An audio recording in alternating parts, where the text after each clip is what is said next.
I'm Jon Schneider, a manager within Thornton's Asset Management Solution Team. Been working with ALN, Moshe, and Ed here for about a year or so now on different iterations of the nows. And so, like Moshe said, I'm going to walk you through at a high level these different categories and talk through, what we've included in the document there as well. So without further ado, I'll go to the first section here. So what we started with is really at the high level and to lay out what are the national objectives. And so really categorize those into 5 different categories of security, environment, economy, communities, and leadership. And in this graphic here on the screen, you can see a few of those detailed objectives we laid out within those different categories. And so, like I said, we really wanted to start at this high level, identify what are those key objectives that an asset management strategy would roll up to at the national level, and really frame the discussion on asset management. Because really, once you know what the national goals are, you can start identifying the different types of assets that you need to accomplish that goals. So really wanted to start at that high level and look at, what are the objectives of the nation. And once really you have that identified, wanting to move into, what do we mean when we talk about assets? And so at the top of the screen here, you have the ISO definition of an asset, and that is an item, a thing, or entity that has an actual or potential value to an organization. And so when developing the National Asset Leadership Strategy, the NOWS, really we require an agreement on the different characteristics or the qualities that describe the nation's asset. So a taxonomy, in our view, does as well, is based on the innate characteristics of the assets and not on the ownership or the use, the cost, or other factors of the asset. And so looking at the graphic on your screen, form is really the highest level of the taxonomy that we laid out and breaks out the organization's assets into a physical or non-physical category.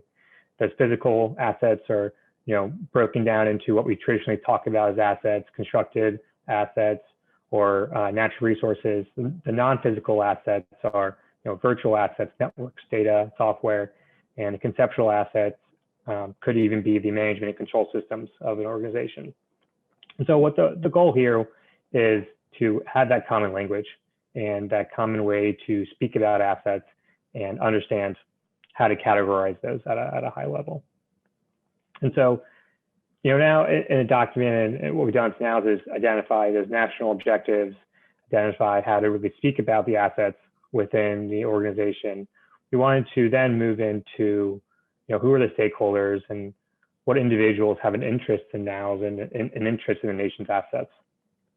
So I can see here again, we've included the ISO 5000 definition of a stakeholder, and it's quite vague, or broad, I should say, is that it is a person or organization that can affect, be affected, or perceive themselves to be affected by a decision or activity, and in this case, a decision or activity involving the management of the nation's assets.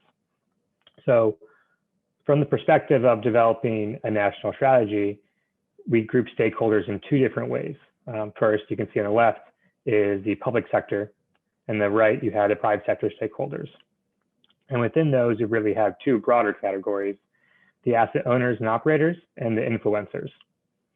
And so when talking about the asset owners or operators on the public sector side, that is your federal agencies, your state agencies, your local governments, those are the ones that are directly managing the assets. They're making the decisions. The other stakeholders in the public sector space be the public even, or in the private sector space be investors and the media. Those are the ones that are really going to be influenced by the actions of those individuals. So, wanted to be broad and ensure that we were looking at all the different players that are impacted by asset management strategy. And really is that stakeholders inform the objectives of the nation, and they inform how the assets are used to accomplish those objectives that we talked about a few slides ago. So now that we've identified the objectives, the national objectives, a taxonomy, how to speak about assets, the stakeholders who are going to be interested, involved in the national strategy, we want to talk about the scope and what are the assets that are actually included in the NOWS, in a national asset leadership strategy.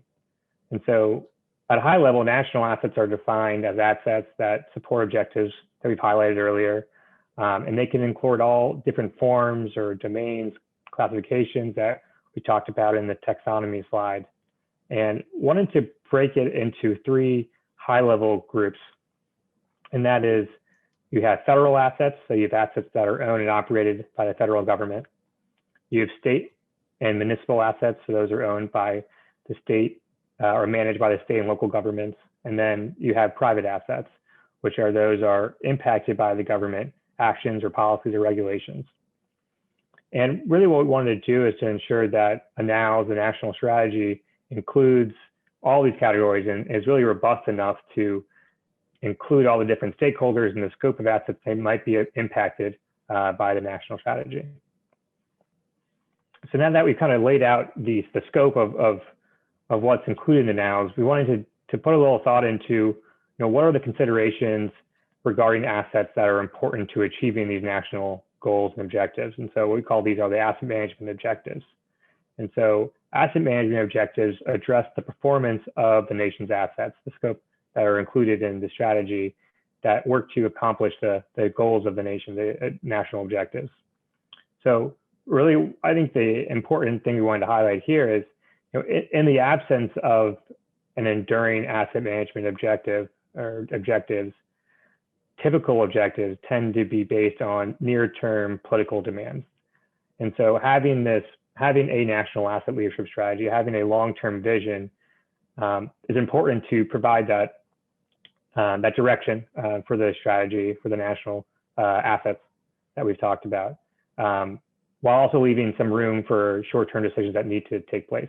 So on the screen here, we included a few different potential objectives that can be defined as an asset management objectives, sustainability, predictability, cost effectiveness, affordability, accessibility. So those are the things that we look at as being, these are the goals of an asset management program that help achieve the broader national objectives we talked about a few slides ago.